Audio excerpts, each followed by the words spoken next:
বাংলাদেশে কৃষক পর্যায়ে শুরু হয়েছে জিরার চাষ। বর্তমানে প্রতি হেক্টর জমিতে 550 কেজি জিরার ফলন পাওয়া সম্ভব। মশলা জাতীয় ফসলের মধ্যে জিরা অন্যতম। জিরা শীতকালীন মশলা জাতীয় ফসল।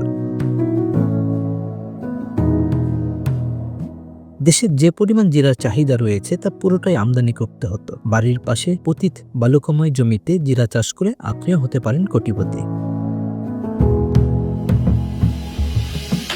সংস্কৃত শব্দ জিরক থেকে বাংলা জিরা নামের উৎপত্তি হয়েছে। জিরার ইংরেজি প্রতিশব্দ কিউমিন, যা ল্যাটিন শব্দ কিউমিনাম থেকে এসেছে। জিরা পূর্ব মধ্য সাগরীয় অঞ্চলের লেভান্তে উৎপত্তি লাভ করেছিল। প্রায় 1000 বছর ধরে জিরা মশলা হিসেবে ব্যবহৃত হয়ে আসছে।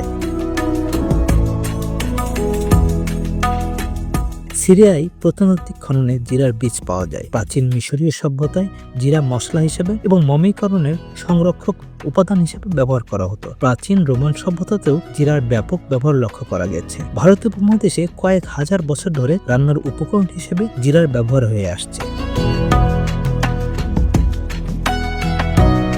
এছাড়া পাখির খাদ্য হিসেবে জিরা বিভিন্ন দেশে ব্যবহার করা হয়। অনেক দেশেই সনাতনী চিকিৎসা ব্যবস্থায় ওষুধ হিসেবে শুকনো জিরার ব্যবহার রয়েছে। তবে আধুনিক বিজ্ঞানের গবেষণায় ওষুধ হিসেবে জিরার কার্যকারিতার কোনো প্রমাণ এখনো পাওয়া যায়নি।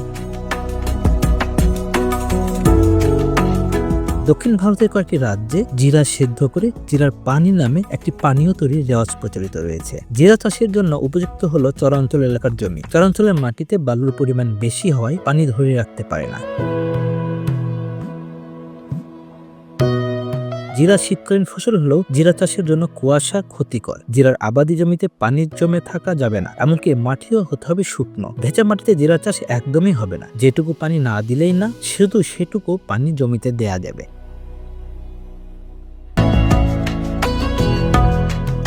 বগুড়া মশলা গবেষণা কেন্দ্রে পাওয়া যাবে জিরার বীজ। বিনামূল্যে পরীক্ষামূলকভাবে কৃষক পর্যায়ে দেওয়া হয় এই বীজ।